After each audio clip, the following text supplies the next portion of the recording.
Alright, so this is my gut microbiome presentation.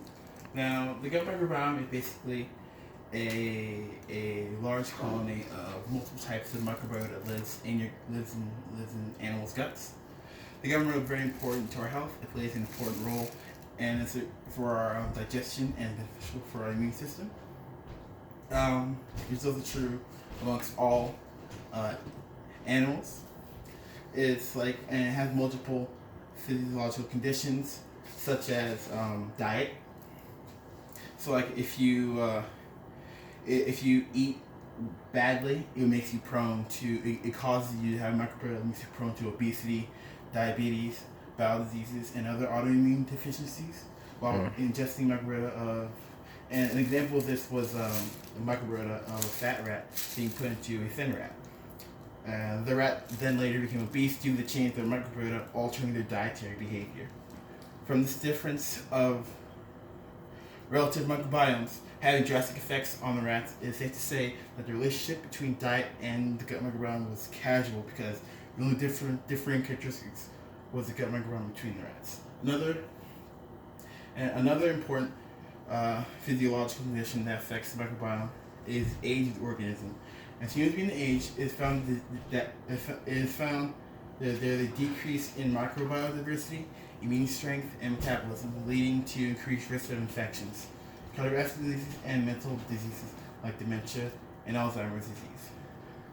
From comparing the microbiomes on humans from gestation to old age, it is found that there was a varying of core microbiome. As a fetus, the gut microbiome consisted of protobacteria from infancy to adulthood, and gut microbiome consisted of firmicutes and bacteriaceae, with the change in obligates as a person entered old age. In the example, your relationship between age and gut microbiomes was correlative due to other factors that could contribute to gut microbiome composition, such as general characteristics of the mother and dietary habits and lifestyle, and what they did on daily. Sources for this should be located right here and here. Okay. So our question was, what are the gut microbiome compositions differing between young birds and young dogs?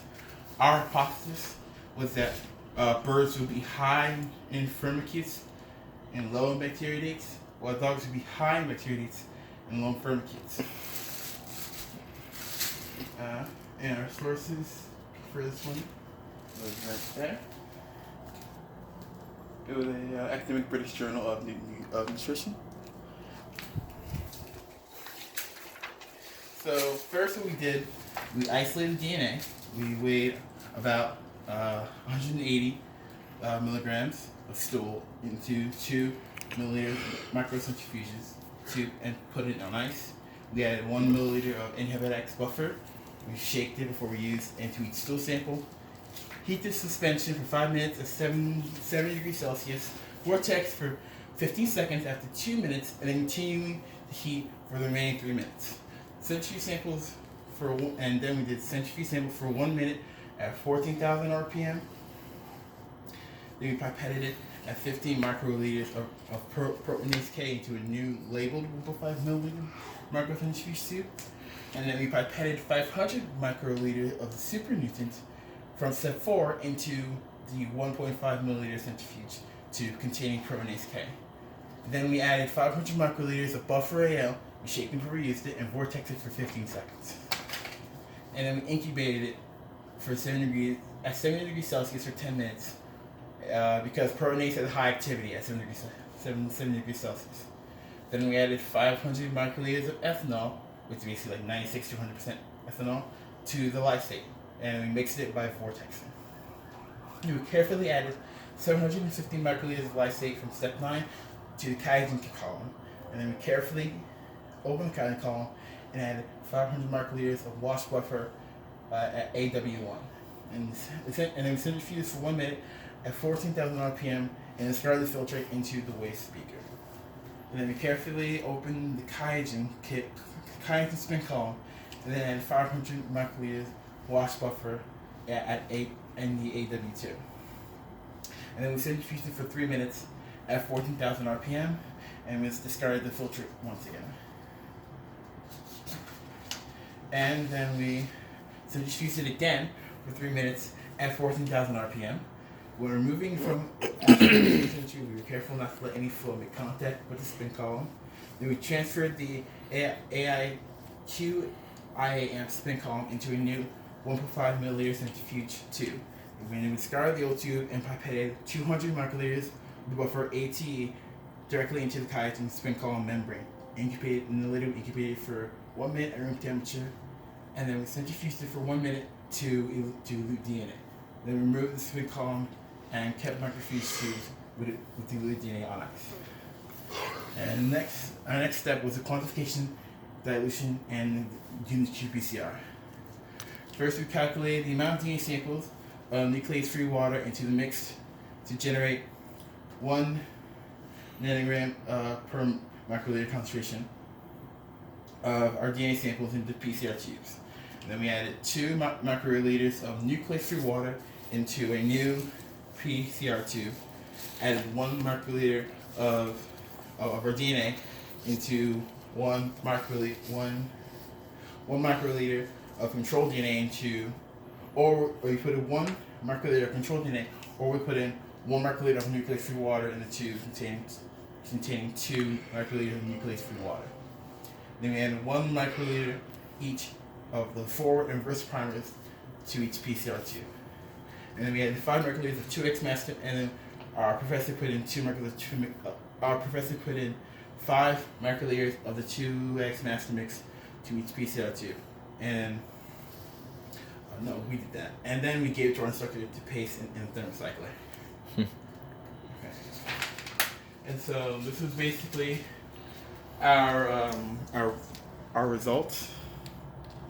Jesus. Bacteria. That's perfect. Oh, my password. There it is.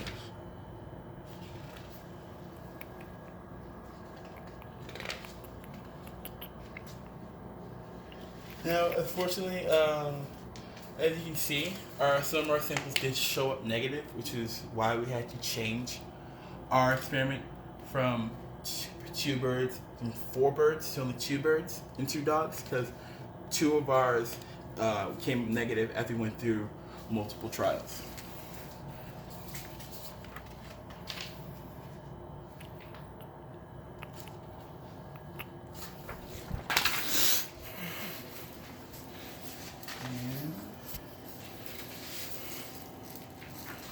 Okay, and so our hypothesis was that the gut microbiomes of young birds would be high.